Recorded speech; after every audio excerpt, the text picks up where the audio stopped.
प्यारे विद्यार्थियों, आप लोगों को नमस्कार। आज इस वीडियो में हम लोग एक नया टॉपिक, जिसे हम लोग कह सकते हैं पत्र लेखन, लेकर मैं आप लोगों के सामने उपस्थित हूँ। प्यारे विद्यार्थियों, आज भले ही मोबाइल, लैपटॉप, इन सारी चीज़ों का ज़माना आ गया है, लेकिन पत्र का अपना महत्व है। क्या महत्व है? अगर हमें किसी को संदेश भेजना है, इससे तात्पर्य क्या है? जैसे कि कुछ ऐसी विशेष जानकारी अगर हमें देना है, कुछ सुझाव किसी को देना है, किसी कार्यालय में किसी से संबंधित हमें कोई जानकारी मांगना है, कुछ शिकायत करनी है, तो इन सब जगहों पर आज भी जो है वो क्या है, पत्र का अपना महत्व है। कहने का तात्पर्य क्या है कि आज भी जो है वो हमें पत्र लिखना पड़ता है।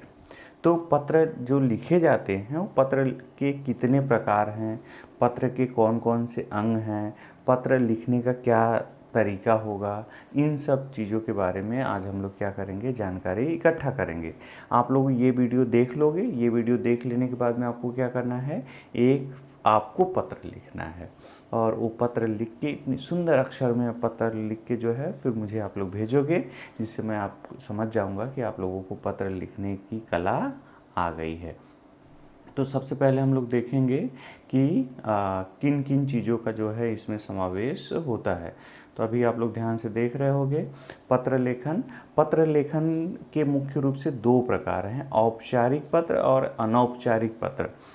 अभी मैं उसकी बात में चर्चा करूंगा, औपचारिक पत्र मतलब क्या होगा, अनौपचारिक पत्र मतलब क्या होगा।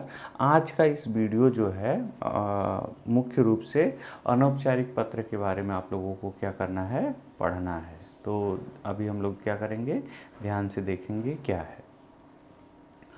अगर ध्यान से आप लोग देख रहे होंगे तो हेडिंग के नीचे हम लोग ने क्या लिखा, पत्र लेखन के नीचे लिखा था मैंने औपचारिक पत्र। ठीक है। तो पत्र लेखन का एक दूसरा प्रकार जो है अनौपचारिक पत्र। अनौपचारिक पत्र जो है वो किसे लिखा जाता है, जो हमारे सगे संबंधी है, रिश्तेदार हैं, हमारे दादाजी हैं, नाना जी हैं, जिनमें कार्यालयीन बोध नहीं होता है। कार्यालयीन बोध का मतलब ऑफिशियल टच नहीं आना चाहिए। तो हम जब ऐसे पत्र लिखेंगे, तो ऐसे पत्र जब लिखेंगे तो उसको क्या कहेंगे, अनौपचारिक पत्र। अनौपचारिक पत्र में क्या होगा, हम अपने मन की बातें, अपनी घर का जो संदेश है, बाकी सारी चीज़ें जो हैं वो क्या कर सकते हैं, आसानी से लिख सकते हैं। देखो यहाँ पर मैंने लिखा हुआ है अनौपचारिक पत्र। इस वर्ग में वैयक्तिक तथा पारिवारिक पत्र आते हैं। इस प्रकार के पत्र माता पिता, भाई बहन, दादा दादी, मित्र, सहेली तथा संबंधी को लिखे जाते हैं। जैसे अगर हमें बर्थडे के लिए किसी को बुलाना है, या हमने बर्थडे अपने घर में कैसे मनाया इसे बताना है, या आपके दादाजी गांव में रह रहे हैं, उनको कुछ संदेश देना है कि दादाजी आप दवाइयाँ ठीक से खाइए, दादाजी आप व्यायाम कर रहे हैं या नहीं कर रहे हो। तो ये सारी चीज़ें जो हैं वो हम लोग किसके माध्यम से बताएंगे, ये सारी चीज़ें जो हैं जिस पत्र के माध्यम से हम बताएंगे उस पत्र को क्या कहेंगे, उस पत्र को अनौपचारिक पत्र कहेंगे। अब दूसरा वाला जो पत्र का प्रकार है वो ध्यान से आप लोग अगर देखोगे तो आपको उसका नाम है औपचारिक पत्र। औपचारिक पत्र जो है उस थोड़ी सी मतलब इसका दायरा लंबा है। अनौपचारिक पत्र ऐसे लोगों को लिखे जाते हैं जिनके लिखने वाले का कोई व्यक्तिगत या पारिवारिक संबंध नहीं होता। जैसे अगर मैं किसी पुलिस कमिश्नर को लिख रहा हूँ, तो ये ज़रूरी नहीं कि पुलिस कमिश्नर मेरा रिश्तेदार हो, वो हमारा व्यक्तिगत या पारिवारिक संबंध उससे नहीं है। हमारी जो सरकार चलाने का ढांचा है, उसमें उसको एक पद सृजित किया गया है, उसको पद दिया गया है, उसकी जिम्मेदारी तय की गई है, और उस जिम्मेदारी के अनुसार क्या करता है, वो कार्य करता है। तो हम क्या करते हैं, उसको जो प्राप्त अधिकार है, उस प्राप्त अधिकार के आधार पर उसके जो काम होते हैं, वो काम में अगर कोई शिकायत है तो हम उसको काम की याद दिलाते हैं। अगर हमें कुछ अनुरोध करना है तो हम उससे अनुरोध करते हैं। ये सारी चीज़ें किस में आती हैं, ये सारी चीज़ें औपचारिक पत्र में आती हैं। तो औपचारिक पत्र में देखो, औपचारिक पत्र में पहली चीज़ ये हो गई कि हम जिसको पत्र लिखते हैं उससे हमारा कोई व्यक्तिगत संबंध नहीं होता है। औपचारिक पत्रों का 3 वर्गों में विभाजन किया जाता है। पहला है प्रार्थना पत्र। प्रार्थना पत्र मतलब हम जैसे किसी से निवेदन कर रहे हैं, अनुरोध कर रहे हैं, अवकाश छुट्टी के लिए चाहिए हमें, प्राचार्य महोदया से हमें क्या चाहिए, छुट्टी चाहिए, तो हम लोग क्या करते हैं, प्राचार्य महोदया को एक पत्र लिखते हैं कि इस कारणवश हमें इतने दिन का अवकाश प्रदान किया जाए। कई बार शिकायत होती है आपके बुक गुम हो गई, आपकी बार बार क्लास में कुछ सामान चोरी हो रहा है, तो इस तरह की शिकायत आप कक्षा अध्यापक को करोगे कि सर मेरा यहाँ से रोज़ आप बैग चोरी हो जा रहा है, बैग चोरी हो जाके गार्डन में मिलता है, फिर बाद में पता चलता है अरे गार्डन में तो हमने ही रखा था। तो इस तरह से जो है शिकायत पत्र, सुधार पत्र। सुधार पत्र का मतलब समझ रहे हो, कई बार क्या होता है हमसे कुछ गलती हो जाती है, जैसे नाम की स्पेलिंग में हमने फॉर्म भरते का समय गलती लिख दिया, तो हम उसको पत्र लिख के निवेदन करेंगे। आवेदन के लिखे गए पत्र, ऐसे पत्रों का समावेश किसमें होता है, औपचारिक पत्र में होता है। कार्यालयीन पत्र, किसी सरकारी अधिकारी अथवा विभाग को लिखे गए पत्र आदि।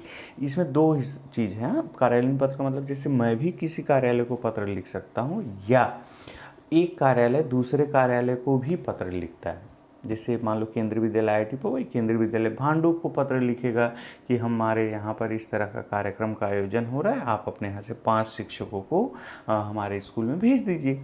तो इस तरह से कार्यालयीन पत्र का एक अर्थ ये होगा, ध्यान में रखना है आपको, कि हम अगर कार्यालय को लिख रहे हैं तो भी, एक कार्यालय दूसरे कार्यालय को लिख रहा है तो भी।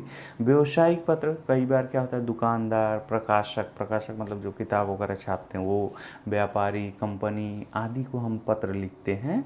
किस लिए पत्र लिखते हैं, कुछ चीज़ें मंगाने के लिए, कि हमें 5 पुस्तकें भेज दीजिए, या आपने जो पुस्तकें भेजा था वो ठीक नहीं, तो वो शिकायती में चला जाएगा, बट इसको व्यवसायिक हम लोग मान सकते हैं। इस तरह से जो है औपचारिक पत्र मुख्य रूप से क्या है, प्रार्थना पत्र, कार्यालयीन पत्र और व्यवसायिक पत्र के रूप में हम लोगों ने उसके प्रकार को बांटा है, उसके अंग नहीं। अब उसके अंदर कौन कौन सी चीज़ें लिखी जाती हैं वो अभी एक क्या करूँगा मैं, आप लोगों को एक पत्र लिखा हुआ है उसको मैं दिखाऊंगा, फिर उसके बाद उसके अंग की चर्चा करूंगा। अंग की चर्चा हो जाने के बाद में आपको क्या करना है, आपको एक पत्र लिखना है। मैं आपको विषय दूंगा, उस विषय पर आपको क्या करना है, पत्र लिखना है। ठीक है, चलो अभी देखते हैं हम लोग आगे क्या है। देखो एक पत्र मैं लिख रहा हूँ, अगर आप लोग को ध्यान से दिखाई दे रहा होगा तो लिखा हुआ है सेवा में। क्या लिखा हुआ है, सेवा में। तो कोई भी पत्र किसी भी कार्यालय में किसी को शिकायती पत्र, किसी से प्रार्थना पत्र अगर हमें लिखना है तो सबसे पहले हम उसका संबोधन लिख रहे हैं। क्या लिख रहे हैं, सेवा में। फिर उसके बाद में ध्यान दो, उसका पद नाम लिखेंगे। पद क्या है, जैसे प्रधानाचार्य महोदय या प्रधानाचार्या महोदया जो भी हैं। अब कहाँ पर है, केंद्रीय विद्यालय आईआईटी पवई मुंबई, और उसका हमने क्या किया है, पिन कोड लिख दिया है। एक चीज़ थोड़ा सा यहाँ पर मुझसे जल्दी में हो गया, मैं कॉमा लगाना भूल गया, तो आप पवई के आगे कॉमा लगा लीजिएगा, मुंबई के आगे कॉमा लगा लीजिएगा, और पिन कोड जो लिखा है 400076 उसके आगे क्या कीजिएगा, डैश लगा, डॉट लगा लीजिएगा, यानी पूर्ण हो गया काम। ठीक है प्यारे विद्यार्थियों, तो सबसे पहले हमने संबोधन लिखा सेवा में, फिर उसके बाद में जिसे हम पत्र लिख रहे हैं, जैसे प्राचार्य महोदया को पत्र लिख रहे हैं तो प्राचार्य महोदया का पद लिखा हमने। कई बार क्या करते हैं, कुछ विशेष परिस्थितियों में ना नाम भी लिखा जाता है, तो आपको घबराना नहीं है। अगर नाम लिखने की ज़रूरत पड़ी तो हम नाम भी लिख सकते हैं, लेकिन मुख्यतया बहुत अधिक संख्या में, प्रायः हमेशा लगभग जो है वो क्या लिखा जाता है, वो सिर्फ पद लिखा जाता है। क्या है पद उनका, प्रधानाचार्य, प्रिंसिपल है। महोदया तो हम रिस्पेक्ट सॉल्यूट। अब कहाँ ये प्रधानाचार्य कहाँ की हैं, केंद्रीय विद्यालय। कौन से केंद्रीय विद्यालय, आईआईटी पवई। कहाँ पर है ये, मुंबई। तो ये एक पार्ट हो गया, पत्र का एक अंग हो गया। अब उसके नीचे हम लोग दिनांक लिखेंगे कि आखिर ये पत्र हम लिख कब रहे हैं। तो दिनांक कितना है, 20/7/2020। अब दिनांक हो गया, उसके बाद में फिर से ध्यान से देखो आप लोग, क्या लिखा जा रहा है, विषय। ये पत्र का कार्यालयीन पत्रों को, औपचारिक पत्रों को लिखने के लिए ये सबसे मुख्य हिस्सा है, विषय। क्यों सबसे मुख्य हिस्सा है, क्योंकि इसी के आधार पर उस व्यक्ति को जिसे हम पत्र लिख रहे हैं उसे स्पष्ट रूप से पता चल जाता है कि आखिर पत्र क्यों लिखा गया है। छोटी सी लाइन में, ज़्यादा बहुत विस्तार से नहीं। क्या चाहिए आपको, शिकायत करना है तो लिख दो, बैग खो जाने की शिकायत के संदर्भ में। विद्यालय नहीं आ रहे हो तो अवकाश के लिए प्रार्थना पत्र। गांव जा रहे हो, छुट्टी के लिए चाहिए, रियायत चाहिए, रेलवे का कंसेशन चाहिए तो लिख दो रेलवे के रियायत फॉर्म के लिए आवेदन पत्र। मतलब एकदम छोटा सा स्पष्ट रूप से हमें पता चल जाना चाहिए कि आखिर ये पत्र क्यों लिखा जा रहा है। अब विद्यालय छोड़ने का प्रमाण पत्र हेतु प्रार्थना पत्र हमने लिख दिया। फिर उसके बाद में एक महोदय, महोदया, श्रीमान। एक चीज़ ध्यान में रखना, यहाँ श्रीमान लिखने का तो चलन है, श्रीमती लिखने का चलन नहीं है, हाँ ध्यान रखना। तो महोदय, महोदया या कई बार हम लोग श्रीमान जो है वो लिख सकते हैं यहाँ पर उनके सैल्यूटेशन के लिए, अभिवादन के लिए महोदय या महोदया।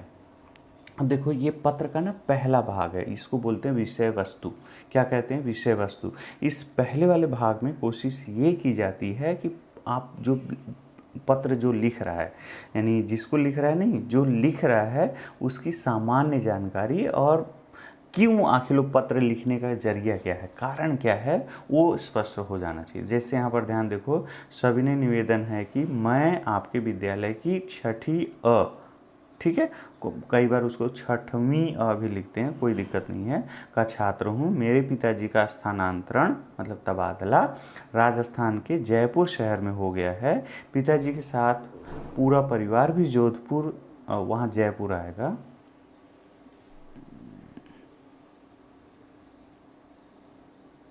क्या आएगा, जयपुर, जयपुर जा रहा है। मेरा यहाँ अकेले रहना संभव नहीं है, इसलिए मैं भी जोधपुर में ही शिक्षा प्राप्त करूँगा। तो यहाँ फिर से जोधपुर लिख दिया है, उसको भी क्या करोगे आप लोग, जयपुर कर लोगे। गलती से मैंने जोधपुर लिख दिया है, क्या करना है आपको, जयपुर लिख देना है। समझ रहे हो आप लोग। तो सविनय निवेदन है कि मैं आपके विद्यालय की कक्षा छठवीं का छात्र हूँ। ये क्या है मालूम, विषय वस्तु। विषय वस्तु का पहला पैराग्राफ है, विषय वस्तु का पहला पैराग्राफ। इस विषय वस्तु के पहला पैराग्राफ में हमें क्या करना है, सामान्य जानकारी लिखना है कि हमें आखिर में जो है वो पत्र क्यों लिख रहे हैं। ये डैश डैश डैश मैंने इसलिए मारा क्योंकि इसका कंटिन्यूएशन जो है वो आगे है दूसरे वाले स्लाइड में। देखो अभी यहाँ ये वाली स्लाइड में आपको दिख रहा है, उसी के आगे अगर आप लोग ध्यान से देख रहे होगे, अतः आपसे विनम्र निवेदन है कि मुझे विद्यालय छोड़ने का प्रमाण पत्र प्रदान करें। अब प्रिंसिपल को जब आप पत्र लिख रहे हो तो सारी चीज़ें आपने क्लियर कर दिया है, क्यों लिख रहे हो, क्योंकि आप का तबादला जो है यहाँ से कहीं और हो गया, आपके पिताजी का तबादला, और उस जगह पर क्या करोगे आप, उस जगह पर आपको जाना है, आपको वहाँ पर पढ़ाई करना है, इसलिए आपको यहाँ से विद्यालय छोड़ने का प्रमाण पत्र चाहिए ताकि वहाँ किसी दूसरे विद्यालय की छठी कक्षा में प्रवेश ले सकूँ। अब आगे देखो, ये अभिवादन भी वो भी कर रहा है, धन्यवाद ज्ञापन भी कर रहा है, इसके लिए मैं सदा आभारी रहूँगा। किसके लिए, अभी मिला नहीं है लेकिन वो पहले से ही बता रहा है कि आप मुझे प्रदान कीजिए, इसके लिए मैं आपका सदा आभारी रहूँगा। फिर उसके बाद में क्या करना है, धन्यवाद बोल देना है, लिख देना है। फिर उसके बाद में जो पत्र लिख रहा था उसकी जानकारी आपको लिखना, आपका आज्ञाकारी शिष्य। यहाँ पर ध्यान दे रहे हो, आपका आज्ञाकारी शिष्य, कई बार इंग्लिश में आप लोग लिख दो योर्स फैथफुली, आपका विश्वास पात्र, इस तरह से जो है आपका छात्र। आपको क्या करना है, अभिवादन स्वरूप आप जो पत्र लिख रहे हो और किसको लिख रहे हो उसके बीच में कैसा, अगर सहकर्मी है तो सहकर्मी मतलब आपका आज्ञाकारी नहीं होगा, आपका विश्वास पात्र लिख सकते हो, या कई बार क्या होता है सिर्फ लिखा जाता है आपका छात्र, मगर तो इस तरह से जो है संबोधन आपको लास्ट में क्या करना है, लिखना है। फिर उसके बाद में नीचे ना अपनी पूरी जानकारी दे देना है कि आप फिलहाल कौन हो, कैसे हो, कब पत्र लिखे हो। तो अगर आप लोग ध्यान से देख रहे होगे तो सबसे पहले हम लोग ने सेवा में लिखा था, फिर प्रधानाचार्य, फिर उसके बाद में पता वगैरह लिख दिया, फिर उसके नीचे दिनांक, फिर उसके नीचे विषय, फिर उसके बाद में जो है महोदय, फिर उसके बाद में जो है चूँकि पत्र मैंने मतलब प्राचार्य के लिए लिया है, इसलिए महोदय लिया था, आप लोग महोदय लिख सकते हो। तो फिर उसके बाद में क्या करोगे, फिर विषय वस्तु हमने 2 पैराग्राफ में लिखा। कई बार क्या करते हैं विषय वस्तु 3 पैराग्राफ में लिखा जाता है, तो आपको घबराने की ज़रूरत नहीं है। फिर बाद में क्या किया हमने, धन्यवाद ज्ञापन किया सधन्यवाद से। फिर उसके बाद में आपका आज्ञाकारी शिष्य। ये जो है पत्र के क्या हैं, अलग अलग अंग हैं। आप जब परीक्षाओं में पत्र लिखते हो तो आपको इसी के आधार पर सारी चीज़ें आपने कवर किया है कि नहीं किया है, इसके आधार पर आपको क्या किया जाता है, आपको अंक दिए जाते हैं। अब एक बार जल्दी से हम लोग क्या कर लेते हैं, देख लेते हैं कि आखिर पत्र के कौन कौन से अंग हैं। तो सबसे पहला आप लोग देख रहे हो कि जिसे पत्र लिखा जा रहा है उस व्यक्ति के लिए संबोधन, मतलब समझ रहे हो आप लोग। सबसे पहले हम लोग ने जो लिखा था सेवा में। फिर दूसरा जो है जिसे पत्र लिखा जा रहा है उस व्यक्ति का पद, कई बार ज़रूरत पड़ती है तो नाम और उसका पता। हम लोग ने क्या लिखा था, प्रधानाचार्य महोदय, केंद्रीय विद्यालय IIT पवई, मुंबई 76। ठीक है। फिर उसके बाद में आप लोग ध्यान से देखो, दिनांक हमने लिखा था 20 तारीख। फिर उसके बाद में हमने क्या लिखा था, विषय लिखा था। किस लिए विषय लिखा, विद्यालय छोड़ने का प्रमाण पत्र हेतु प्रार्थना पत्र। फिर उसके बाद में ध्यान में रखो आप लोग, संबोधन हमने लिखा था, उसके नीचे महोदय। फिर विषय वस्तु के लिए 2 पैराग्राफ उसने बताया कि मैं आपके 6वीं A का विद्यार्थी हूँ, यहाँ से मैं जयपुर जा रहा हूँ। फिर उसके बाद में उसने वहाँ जाने पर पढ़ाई करनी होगी, जिसके लिए मुझे क्या चाहिए उसने वो स्पष्ट रूप से लिखा था। समापन आप लोग ने ध्यान से देखा होगा, तो दूसरा वाला पैराग्राफ में जो है हमने लिख दिया कि हमें प्रदान करने की कृपा करें, इसके लिए मैं आपका आभारी रहूँगा। फिर उसके बाद में आपने ध्यान दिया होगा धन्यवाद लिखा गया था। फिर उसके बाद में भेजने वाले का क्या है, भेजने वाले का अभिवादन, हस्ताक्षर, नाम और पता। इस तरह से ये पूरी जानकारी है। तो ये आप लोगों को एक पत्र लिखना है, विषय मैं अभी आपको दूंगा तो गूगल क्लासरूम में। तो उस पत्र में ये सारी चीज़ें होनी चाहिए, सेवा में, फिर प्राचार्य का पद, पता, फिर दिनांक, फिर विषय, फिर विषय वस्तु, विषय के बाद में संबोधन, विषय वस्तु, फिर उसके बाद में विषय वस्तु के पैराग्राफ 2 या 3 पैराग्राफ, फिर उसके बाद में समापन जो आप लोग कह रहे हो आपका आभारी रहूँगा, फिर धन्यवाद, फिर उसके बाद भेजने वाले का अभिवादन, हस्ताक्षर और नाम और पता, दिनांक लिख सकते हैं। कई बार क्या करते हैं दिनांक भी लिखते हैं नीचे। तो ठीक है, तो ये हुए पत्र लिखने का तरीका। तो प्यारे विद्यार्थियों, आपको क्या करना है, आपको पत्र लिखना है। ठीक है, ध्यान रहेगा आपको, एक पत्र लिख के आज आपको क्या करना है, पोस्ट करना है।